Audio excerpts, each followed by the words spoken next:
the northern part of Nigeria for so long, for too long. So I'm so glad that the Tucanos are here. The pilots have already been trained. Yeah, they've been trained, and they're also saying that before the end of the year, the remaining 6 are supposed to be in Nigeria, which puts Nigeria up there with one of the countries that has the best air force. Not bad, not air forces. Not bad at all. And moving on from that, we know that there are elections tomorrow. There are local government elections in Lagos State as well as Ogun State. Now, it looks like Lagos State elections, yesterday was announced that there's going to be curfew between 8 a.m. and 3 p.m. I don't know why we still do those things, but anyway. Yeah, there's a restriction of movement. What they're saying is that you are allowed to move to your polling unit to vote, but you are not allowed to go out of your local government or out of your locale. Because we still have funny things happening during our elections, people are not allowed to go about their normal lives. I remember during some runoff elections, because it didn't really concern us, there was no restriction of movement. You get, I think it was the Senate and the House of Assembly, the same area.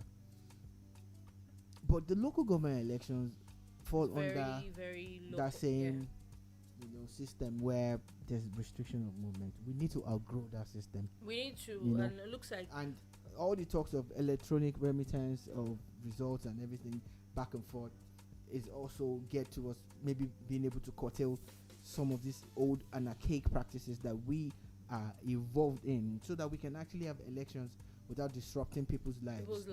I feel for people who had planned to get married. People whose birthday parties are tomorrow, and a whole lot of things that people have planned, sporting events, shows and stuff.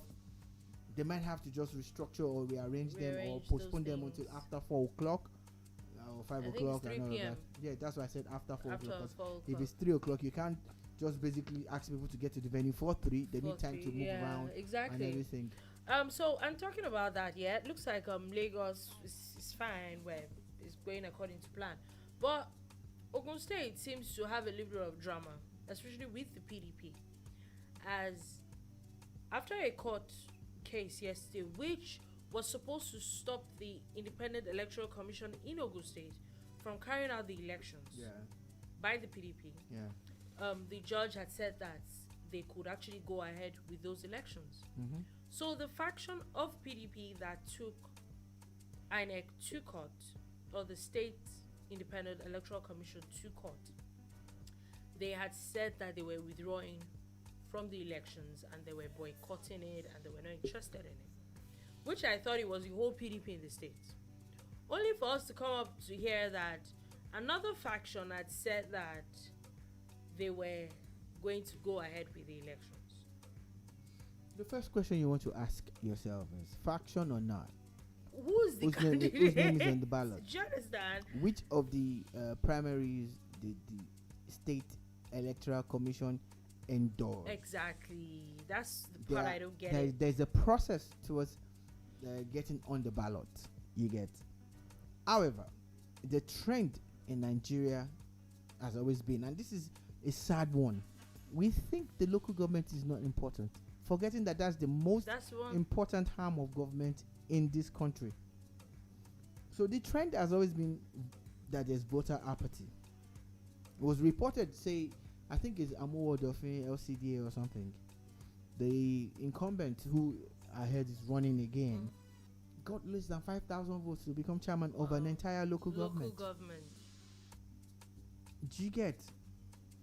It shows you that we're not serious. We don't take the local government election serious. That's one trend that I know that we can't buck. We won't buck it tomorrow anyway. People still won't vote. That's one. Number two. The other thing is, once there is an election in a state, a local government election in a state, if the governor of that state is from a particular party, his party is going to win the entire state.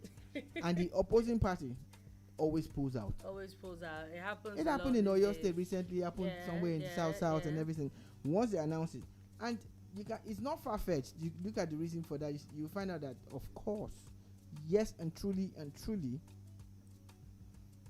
people don't feel that the elections are Free and independent. fair. And why? The State Electoral Commission is not the same as the Independent National Electoral Commission. Most of the time, it's always the pocket of whoever. That's the allegation. Mm-hmm. And I would extend that to say, do we want a state police if this is going to be happening with elections? Exactly. That's How are we also gonna my run issue with if those things. and when governors are now in charge of the a lot entire of things. police That's why system. at times restructuring and all these things and giving more powers to these Restructuring people is not bad, but can we be need to spell it out. No, we need to spell it out. No, that's what I'm saying. Like, we need to be very careful and not just do it and then we're just back to square one again. And finally, before we go, Kano State has announced that all students of the public schools before the next session are supposed to register for NIN. Well, that's a large group to capture. Let's see how they're going to pull it off. I hope they have I have a question. Infrastructure in place to make that happen. I don't know about other people, but for you to register for an NIN, you need a valid identification. So, except they have a passport, which you know that is not age restrictive, or every other valid ID in Nigeria as of today, a driver's license, you have to be 18. For you to have a PVC, you have to be 18. Yeah. Most secondary school students are not 18. No. So, except they have passports, which Yes. really, how feasible is that? That's what I'm saying. So I hope they have the infrastructure in place. They have everything all covered to say they want And to we do know it. those things are not cheap. We know to get a passport is not cheap. Let's see. Okay, so we'll see how that goes. But on that note, that is all we're able to take today on the Boom Bar. Thank you for listening. Thank you for watching. We'll be back again on Monday. Why do I always say this? On Monday. But bear in mind that Boom Radio ain't going nowhere. We're 24 hours round the clock. Yep. And of course, to those of you listening in the 7 o'clock hour, like you are listening now, there's going to be the Boom Party from 9 p.m. to the break of dawn. So, from us to you, it's peace.